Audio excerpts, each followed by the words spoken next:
Hapa tuko boda ya Tanzania na Malawi. Mimi ni mfanyabiashara wa ndizi. Au wote ni mtaji ambao nilikuwa nategemea labda unaweza kanitoa, lakini kutokana na maamuzi ya serikali ya Malawi nimelazimika kula hasara, na hasara yenyewe ndo kama hivi. Hasara ni kubwa kama mnavyoona.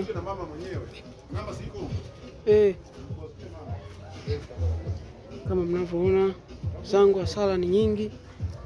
Hapa nimekula hasara, siwezi kuokoa ndizi hata kimoja kusema niende nikale na familia yangu nyumbani, na hela yenyewe nilichukua ya mkopo.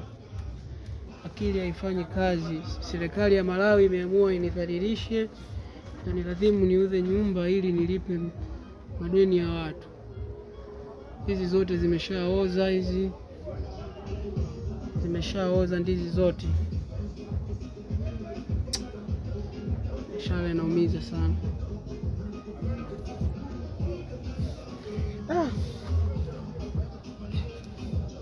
Mna ndizi iliyopona, zote zimeoza zote ovyo. Jaribu kuokoa ndizi hapa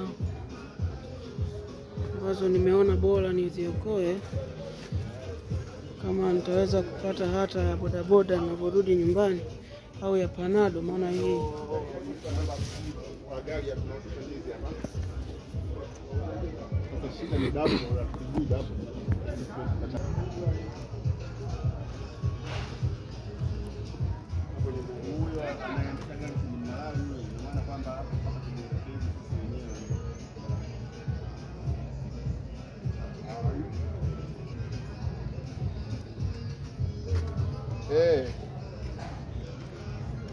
haya.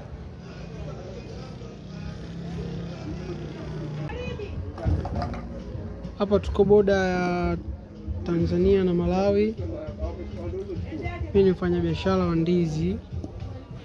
Au wote ni mtaji ambao nilikuwa nategemea labda unaweza kanitoa, lakini kutokana na maamuzi ya serikali ya Malawi nimelazimika kula hasara, na hasara yenyewe ndo kama hivi. Hasara ni kubwa kama mnavyoona.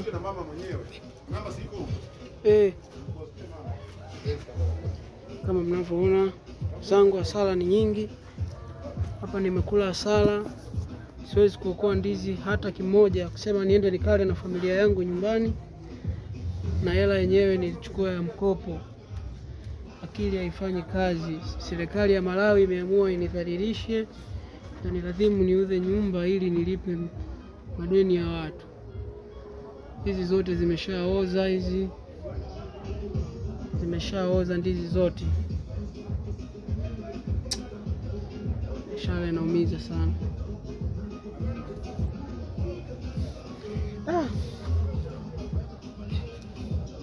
Mna ndizi iliyopona, zote zimeoza zote ovyo. Jaribu kuokoa ndizi hapa ambazo nimeona bora niziokoe, kama nitaweza kupata hata ya bodaboda ninaporudi nyumbani au ya Panado, maana hii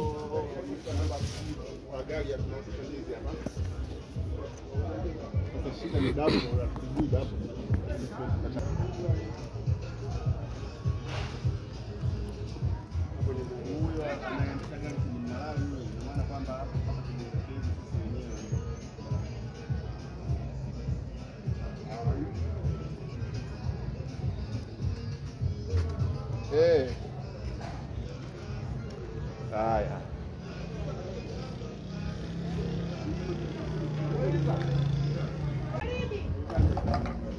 Hapa tuko boda ya Tanzania na Malawi. Mimi ni mfanyabiashara wa ndizi. Au wote ni mtaji ambao nilikuwa nategemea labda unaweza kanitoa, lakini kutokana na maamuzi ya serikali ya Malawi nimelazimika kula hasara, na hasara yenyewe ndo kama hivi. Hasara ni kubwa kama mnavyoona.